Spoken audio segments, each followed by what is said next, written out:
Clip number 1372۔ اس clip میں آپ قرآن پاک کی سورہ حامیم سجدہ کی آیت نمبر 34 سے 36 تک کی تلاوت، ترجمہ اور تفسیر قرآن صراط الجنان سماعت فرمائیں گے۔ بسم اللہ الرحمن الرحیم۔ ترجمہ، اللہ کے نام سے شروع جو نہایت مہربان رحمت والا ہے۔ وَلَا تَسْتَوِي الْحَسَنَةُ وَلَا السَّيِّئَةُ ادفع بالتي هي احسن فاذا الذي بينك وبينه عداوة كأنه ولي حميم۔ ترجمہ، اور اچھائی اور برائی برابر نہیں ہو سکتی، برائی کو بھلائی کے ساتھ دور کر دو تو تمہارے اور جس شخص کے درمیان دشمنی ہوگی وہ اس وقت ایسا ہو جائے گا جیسے وہ گہرا دوست ہے۔ وَلَا تَسْتَوِي الْحَسَنَةُ وَلَا السَّيِّئَةُ، اور اچھائی اور برائی برابر نہیں ہو سکتی۔ اس آیت کا ایک معنی یہ ہے کہ نیکی اور گناہ برابر نہیں، بلکہ نیکی خیر ہے اور گناہ شر، اور خیر و شر برابر نہیں ہو سکتے۔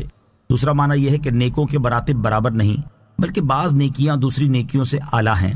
اسی طرح گناہوں کے مراتب برابر نہیں، بلکہ بعض گناہ دوسرے گناہوں سے بڑے ہیں، تو لوگوں میں بڑے مرتبے والا وہ ہے جو بڑی بڑی نیکیاں کرتا ہے، اور بدتر مرتبے والا وہ ہے جو بڑے بڑے گناہ کرتا ہے۔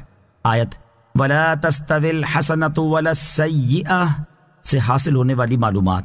اس آیت سے دو باتیں معلوم ہوئیں۔ نمبر ایک، نیکی ہر حال میں ہی نیکی ہے، خواہ وہ معاشرے کے رسم و رواج کے مطابق ہو یا نہ ہو، اور برائی برائی ہی ہے، چاہے وہ رسم و رواج کے مطابق ہو۔ نمبر دو، صحیح عقیدے والا اور برے عقیدے والا دونوں برابر نہیں ہو سکتے۔ ادفع باللتی ہی احسن، برائی کو بھلائی کے ساتھ دور کر دو۔ ارشاد فرمائے کہ تم برائی کو بھلائی کے ساتھ دور کر دو، مثلا غصے کو صبر سے، لوگوں کی جہالت کو حلم سے، اور بد سلوکی کو عفو و درگزر سے، کہ اگر تیرے ساتھ کوئی برائی کرے تو اسے معاف کر دے، تو اس خصلت کا نتیجہ یہ ہوگا کہ دشمن دوستوں کی طرح تجھ سے محبت کرنے لگیں گے۔ شان نزول، کہا گیا کہ یہ آیت ابو سفیان کے بارے میں نازل ہوئی کہ ان کی شدید عداوت کے باوجود نبی کریم علیہ الصلوۃ والسلام نے ان کے ساتھ نیک سلوک کیا اور ان کی صاحبزادی کو اپنی زوجیت کا شرف عطا فرمایا۔ تو اس کا نتیجہ یہ ہوا کہ ابو سفیان تاجدار رسالت صلی اللہ تعالیٰ علیہ وسلم سے سچے محبت کرنے والے اور آپ کے جان نثار صحابی بن گئے۔ سید المرسلین صلی اللہ تعالیٰ علیہ وسلم کے مبارک اخلاق، حضور پرنور علیہ الصلوۃ والسلام کے مبارک اخلاق میں برائی کو بھلائی سے ٹال دینے کی انتہائی عالی شان مثالیں موجود ہیں۔ سماعت کیجیے۔ حضرت عبداللہ بن عبید رضی اللہ تعالیٰ عنہ فرماتے ہیں، جب غزوہ احد میں رسول کریم صلی اللہ تعالیٰ علیہ وسلم کے سامنے والے مبارک دانت شہید ہوئے اور آپ کا چہرہ انور لہو لہان ہو گیا تو عرض کی گئی، یا رسول اللہ صلی اللہ تعالیٰ علیہ وسلم، آپ ان کافروں کے خلاف دعا فرمائیں۔ تاجدار رسالت صلی اللہ تعالیٰ علیہ وسلم نے کمال صبر کا مظاہرہ کرتے ہوئے ارشاد فرمایا، بے شک اللہ تعالیٰ نے مجھے تانے دینے والا اور لعنت کرنے والا بنا کر نہیں بھیجا، بلکہ مجھے دعوت دینے والا اور رحمت فرمانے والا بنا کر بھیجا ہے۔ پھر آپ علیہ الصلوۃ والسلام نے دعا فرمائی، اے اللہ عز و جل، میری قوم کو دین اسلام کی ہدایت دے کیونکہ وہ مجھے جانتے نہیں۔ حضرت علامہ قاضی عیاض رحمۃ اللہ تعالی فرماتے ہیں، اس حدیث پاک پر غور کرو کہ اس میں کس قدر فضیلت، درجات، احسان، حسن خلق، بے انتہا صبر اور حلم جیسے اوصاف جمع ہیں، کیونکہ حضور اقدس علیہ الصلوۃ والسلام نے صرف ان سے خاموشی اختیار کرنے پر ہی اکتفا نہیں فرمایا، بلکہ ان زخم دینے والوں کو معاف بھی فرما دیا۔ پھر شفقت و محبت فرماتے ہوئے ان کے لیے یہ دعا بھی فرمائی کہ اے اللہ عز و جل ان کو ہدایت دے۔ پھر اس شفقت و رحمت کا سبب بھی بیان فرما دیا کہ یہ میری قوم ہے۔ پھر ان کی طرف سے عذر بیان فرما دیا کہ یہ ناسمجھ لوگ ہیں، بد کریں ہر دم برائی، تم کہو ان کا بھلا ہو۔ وَمَا يُلَقَّاهَا إِلَّا الَّذِينَ صَبَرُوا وَمَا يُلَقَّاهَا إِلَّا ذُو حَظٍّ عَظِيمٍ۔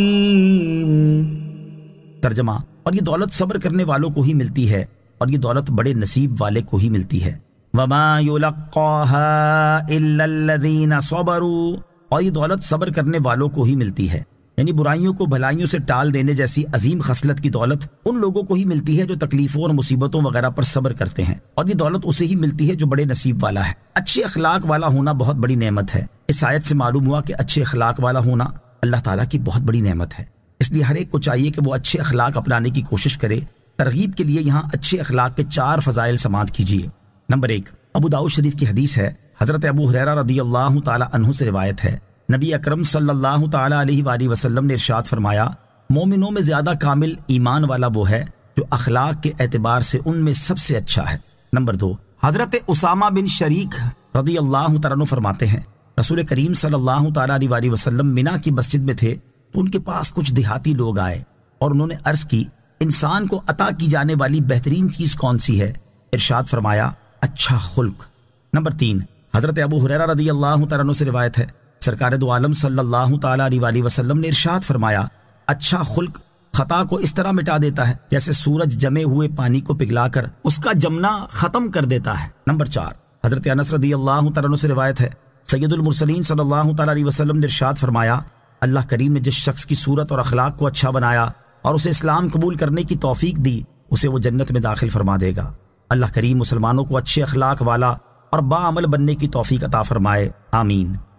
وَإِمَّا يَنزَغَنَّكَ مِنَ الشَّيْطَانِ نَزْغٌ فَاسْتَعِذْ بِاللَّهِ إِنَّهُ هُوَ السَّمِيعُ الْعَلِيمُ۔